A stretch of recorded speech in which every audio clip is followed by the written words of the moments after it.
Now let's clear the screen and type Mongo and press enter.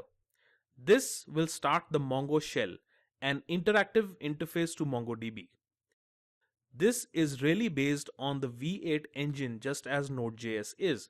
So if we type 2 plus 2, it works just like Node.js REPL.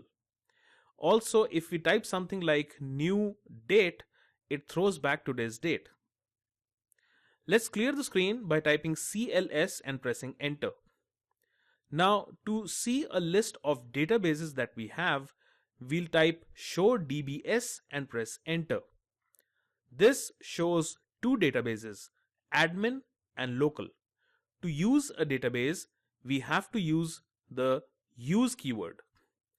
If we type use mailing list, then it will implicitly create the database since it does not exist yet.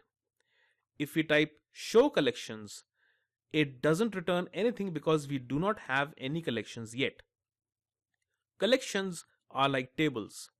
Let's create one implicitly by inserting the first document.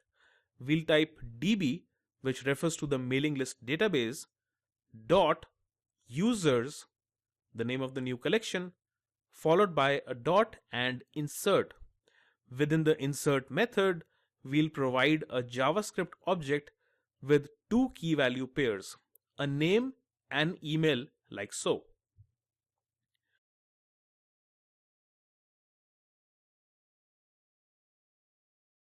When you press enter now, the users collection would be created with this document as its only content. Let's insert one more document like so.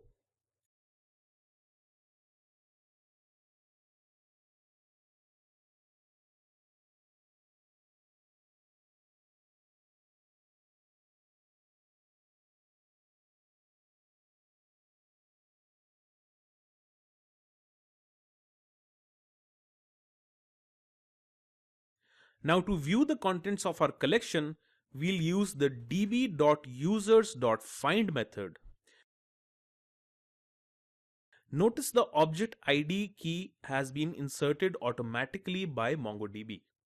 This is a unique identifier for every document that is inserted into a collection.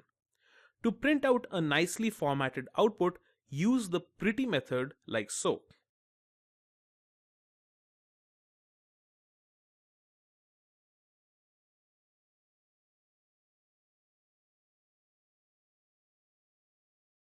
This is more readable, isn't it?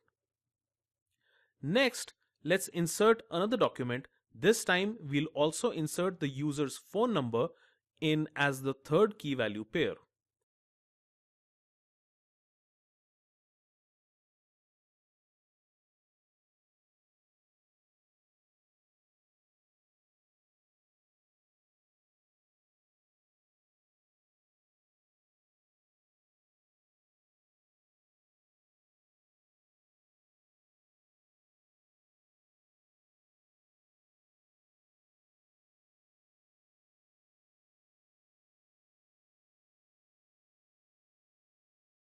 As you can see, this works perfectly fine because MongoDB uses a flexible schema, so you can have a different structure to each document within the same collection.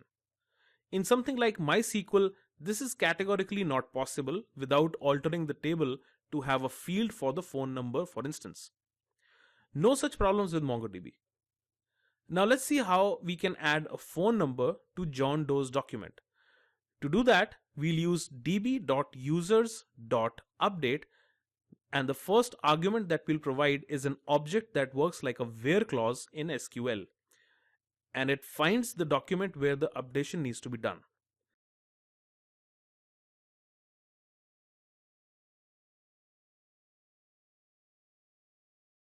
The next argument will be the value that we want to insert into this document. We'll use $set and set it to another object with the key value pair that we want to append to John Doe's document.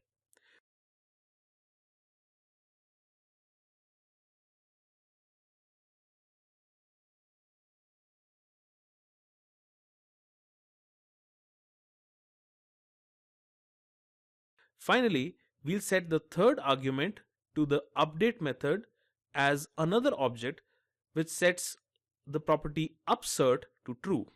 Setting this option to true will create a new document with the provided value if a record with the name of John Doe is not found, for instance. If we now see all the records, we can see that John Doe now has a phone number key as well. To remove a document, we can use the db.users.remove method and provide it with an object that refers to a particular key value pair in a document. We'll use the name key to find a document where the value of the name is Ed Dillinger. This removes the document.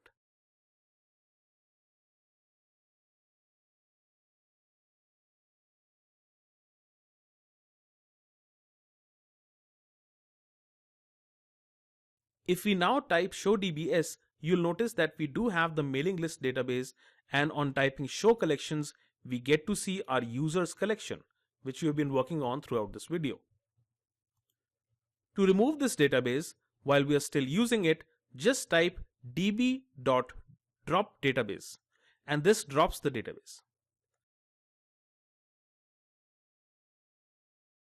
To exit the Mongo shell, just type exit and press enter.